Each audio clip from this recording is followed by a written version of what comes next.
এই অধ্যাদেশগুলো নিয়ে এখন বেশি আপনার ভাষায় যে ন্যারেটিভ পলিটিক্স হচ্ছে, এই ন্যারেটিভ পলিটিক্স বন্ধ করবার জন্য সরকার যদি এগুলো এখন আইন আকারে গ্রহণ করে পরবর্তীতে সংশোধন করার সুযোগ ছিল, এটা করলে ন্যারেটিভ পলিটিক্স করার সুযোগটা সরকার দিল না অন্য কেউ নিল? বিচার বিভাগ গুম দুদক সহ বাদ পড়া বিষয়ে নতুন বিল আনা হবে, এটা হলো সরকারের অবস্থান। এবং আপনার মানে সুপ্রিম কোর্টের বিচারক নিয়োগ এবং সচিবালয় আলাদা সচিবালয় প্রতিষ্ঠা সংক্রান্ত যে বিলটা রহিত করা হয়েছে, এটা কেন রহিত করা হয়েছে এটা নিয়ে অংশীজনদের সাথে আলাপ আলোচনা করে এটাও বিল আনা হবে। একই সাথে গুম প্রতিরোধ, পুলিশ কমিশন, দুর্নীতি দমন কমিশন সহ এই অধ্যাদেশগুলো সহ 16টা অধ্যাদেশ নির্ধারিত সময় সংসদ অনুমোদন করা হয়নি, নির্ধারিত সময় অনুমোদন করা হয়নি, এগুলো আপনার বিল আকারে পরবর্তী সময়ে আনা হবে। এইটা হলো সরকারের অবস্থান।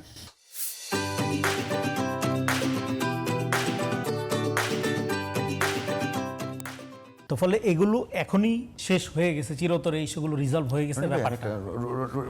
রাজ্জাকি ভাই, আমি রনি ভাইয়ের সঙ্গে তো এখন এটা শেষ করি। এখন আরেকটা জিনিস হলো অধ্যাদেশ নিয়ে আমাদের এখানে যে আলাপটা হচ্ছে, অধ্যাদেশকে আপনার প্রশ্নের প্রথমে যেরকম প্রথম পর্বে আমার যেটা নিয়ে আমরা আলোচনা করলাম, যে অধ্যাদেশকে সরকারকে জবাবদিহিতা, নিয়ন্ত্রণ বা সরকারের উপর খবরদারি কায়েমের একটা উইপন আকারে ব্যবহারের একটা এনজিও চিন্তা আছে, সেটা বোঝা যায়। সেটা এখনও সুশীলদের আলোচনায়, নানা সুশীলজনের আলোচনায় এটা বোঝা যায়।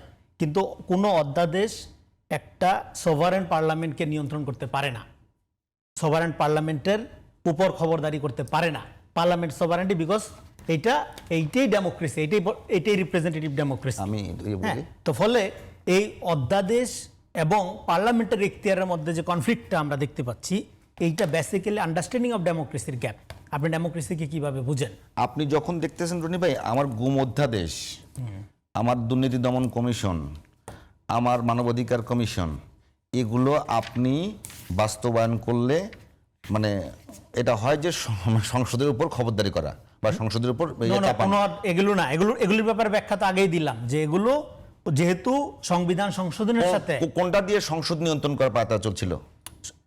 আপনার এই বিগত সরকারের আমলে বারবার একটা কথা শুনছেন না, ডিপ স্টেট। একটা হলো রাষ্ট্রের সংস্কার না, পুনর্গঠন লাগবে। সেটা কি আপনি বিশেষজ্ঞ নির্ভর দৃষ্টিকোণ থেকে করবেন না জনগণের দিক থেকে করবেন?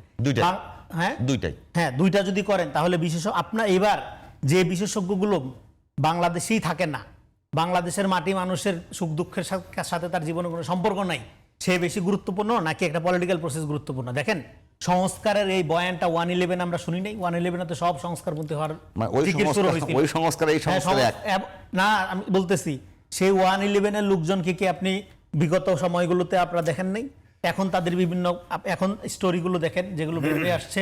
তো ফলে সংস্কারের চেয়ে গুরুত্বপূর্ণ হলো এই সংস্কারটা আপনি কি প্রক্রিয়ার মধ্য দিয়ে করছেন, জনগণকে সাথে নিয়ে করছেন নাকি জনবিচ্ছিন্নভাবে করছেন? দেখেন, বিগত 18 মাসের যে অভিজ্ঞতা, সেই অভিজ্ঞতার আলোকে আমরা বলতে পারি যে ধরেন এই যে আমি যে উদাহরণটা দিই, কৃষি সংস্কার কমিশনই করা হয়নি।